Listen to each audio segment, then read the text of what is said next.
This is the last word I want to say. Talking to Ruto is to assure his survival. Ruto is the one who is going to gain, because he'll be in power until 2027. Lakini Gen Z wametuonyesha kwamba with Gen Z we don't have to wait until 2027.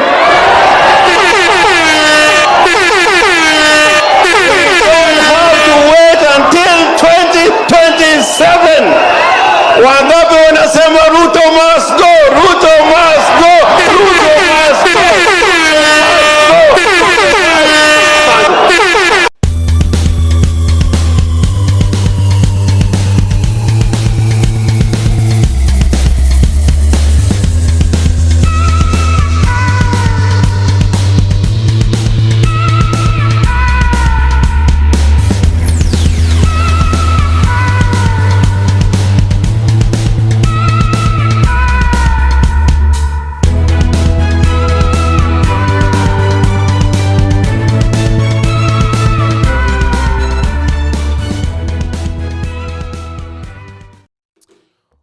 Welcome back to Havana Media. My name is Boniface Owino, and as usual, I'm going to be your host for today. Now, I've been listening to these words that Rigathi Gachagua said some months back. Not even some. I think he said them last year. Rigathi Gachagua was when he was talking about the issue of shares, and he said that the government is all about shares. It means that those who elected William Samoei Ruto as the president and gave him chance to be his deputy were the ones who were supposed to enjoy first. And then after enjoying is when they were to give room for others who did not vote for William Ruto to come in the government, or maybe to be served also. In short, he was trying to say that for you to get anything within the government, you must have played a part or a role by electing the president. He continued by saying that there is no way you did not vote for the president, and then when the time is coming whereby you need help, everybody needs help, you go in the forefront. And he said that if he sees you at the front line, that you want help from the president or in the government, yet you did not vote for the president, he will really make sure that he takes you back, he takes you out. So I've been asking myself that all these people were, all the CSs that were in the government that were fired just the other day, were they doing exactly what Rigathi Gachagua said according to this video? Sisi lazima tungeangalia nyinyi. Hii serikali ni kampuni na ni ya shares. Si ndio? Ni ya shares. Kuna wenye kampuni, wale wako na shares mingi, kuna wale wako na chache, kuna wale hawana. Sasa nyinyi mliinvest kwa hii kampuni ya William Ruto na Rigathi Gachagua. Sasa lazima mvune. Yule ambaye alipanda atafanya nini? Si mlipanda? Si mliamuka mapema? Mukasema mutaki kusikia mambo ya ile system na nini? Mukainvest, mukapanda, mukapalilia, mukaweka mbolea, mukamwagilia maji, wakati ya kuvuna ndio huu. Na itakuwa namna hiyo. Najua wengine wananikachifu ati mimi nasema ati wale walipanda wavune kwanza. Iko makosa? Iko makosa? Hata hao watavuna, lakini wangoje. Si wale walipanda ndio wavune kwanza. Wakishavuna wavune, ile tabaki kidogo, wale wakupanda waingie, watafute huko nini, ile tapatikana wachukue, wakwende. Si iko namna hiyo? Na itakuwa namna hiyo. Ndio watu wakipiga kura waelewe hii kura ni kusema nini. Hii kura iko na maana. Nyinyi hamwezi piga kelele huko, mpige kelele. Mnasema William Ruto ni bure, hawezi, mnaita yeye majina, alafu akipata, akigawa, mnapiga laini ati mko pale mbele. Ati mnataka mpite wale walisema anafaa ati mkue pale mbele. Inawezekana? Mimi kazi yangu pale kwa Ikulu ni hiyo. Ni kupanga hiyo laini. Hapo ni kazi mimi napanga hapo. Mimi naangalia kwa laini, nikiona wewe ulipanda, natoa wewe nyuma, napeleka wewe mbele. Nikiona wewe hukupanda na kutoa na kurudisha nyuma, ufanye nini?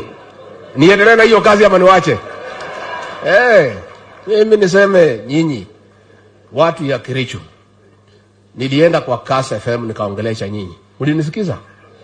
Nikamwambia mjipange. na mupange laini ya UDA.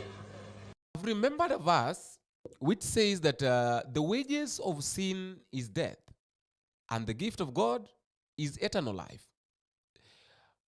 Who remembers when President of the Republic of Kenya, that is Dr. William Samoei Ruto, was called on space, was holding a space meeting with the Gen Zs.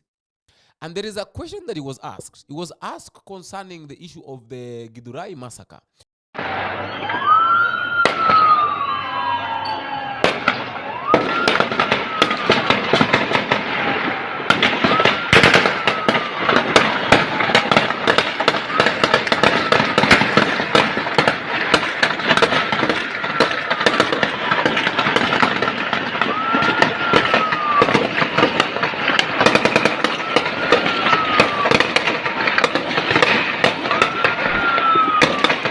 And he said the response that he gave was that in Githurai there are no lives lost. Because if we say that 200 people lost their lives, in fact he gave this question that if at all people lost their lives in Githurai, then how comes the families have not even come out to say that they have lost their loved ones?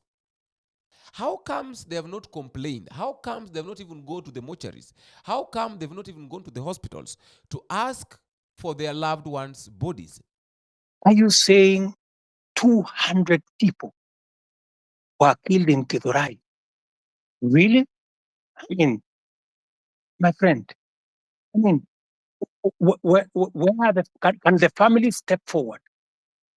People who are saying our members of our family are missing. They went to Mandamano or they went to picket and they did not come back. 200 people is not a joke, my friend. So I really want to plead with you. I am sorry to tell you, you have wrong numbers. I'm sorry to. One thing William Ruto did not know was that this same time he was trying to defend himself with his government. The same time, it was the same time that people were coming out saying that in Githurai they've lost a lot of people. I want my grandson. If not that, Ruto, I'm coming na mguu hii yangu State House. And I mean it. Afadhali ungeliniua mimi. Sikuwa.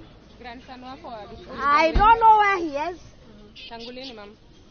Kutoka wakati hiyo Githurai. Murajerate nyue, murajerate abutitia kwa batia. Where is my grandson?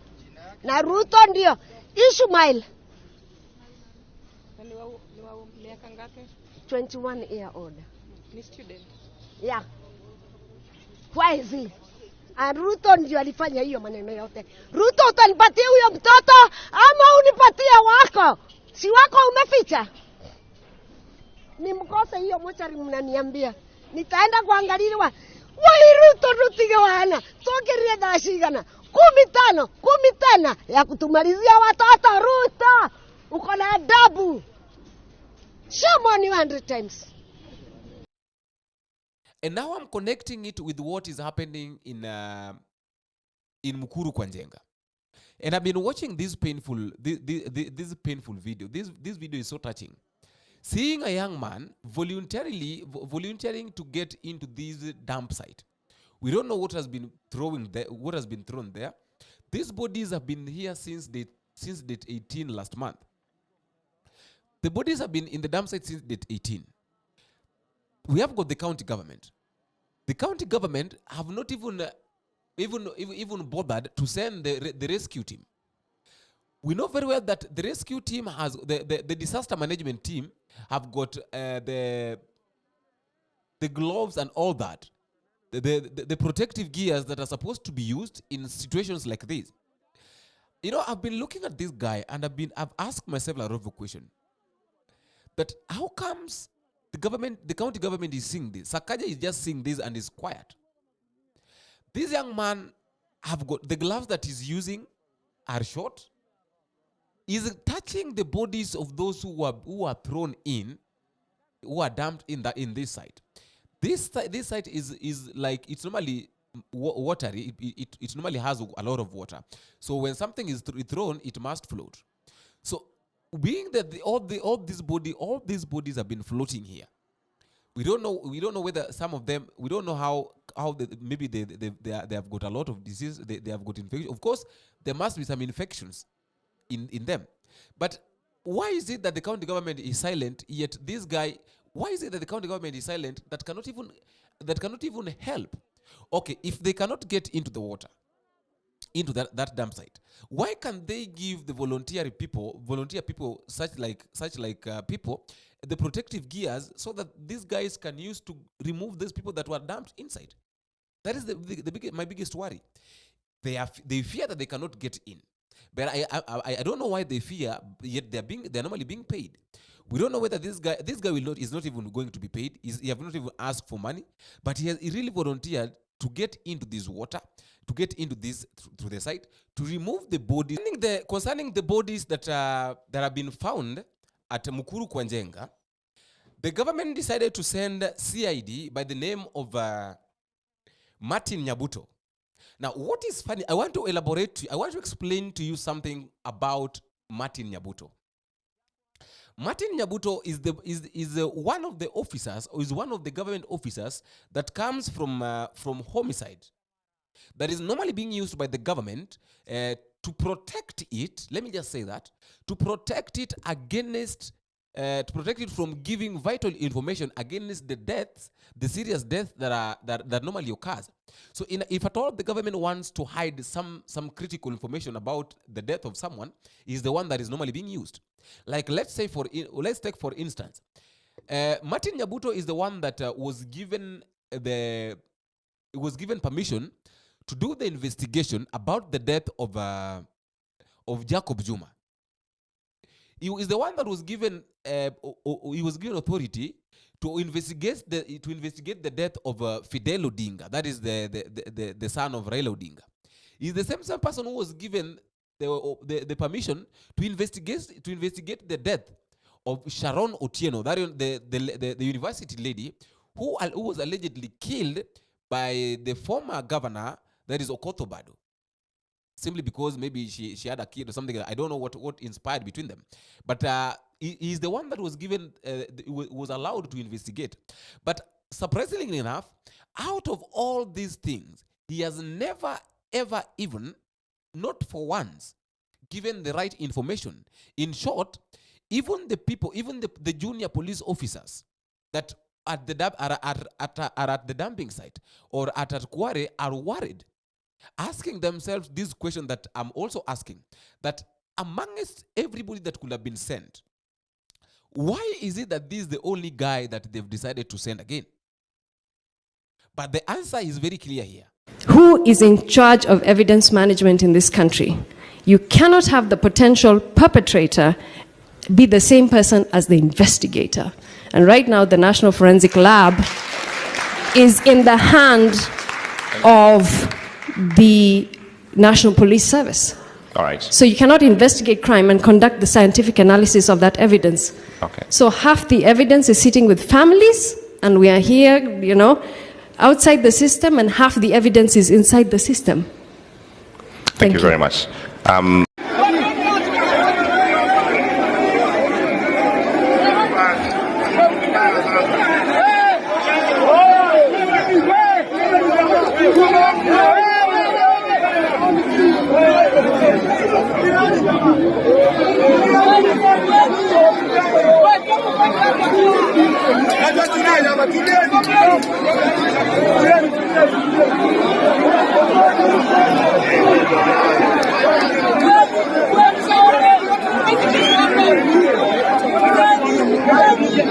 So I just have a question to ask concerning that Martin Nyabuto.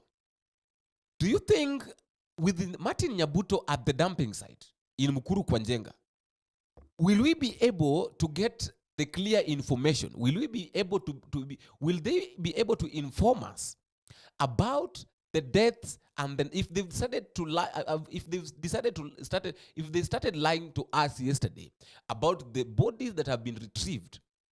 Everybody knows, everybody saw the number of bodies that were retrieved. And then the information that is being given by the government, that is being given on the media, is different from what the people saw. So if they've started lying while people are seeing, what if now where people will not be seeing them, will they tell us exactly what happened? Will it be easy for us to know exactly what has happened about the death of these people and who they are? That is all I had for today. I also like to listen to your thought at the comment section. And until we meet again, I've been your host, Boniface Ovino. Bye-bye.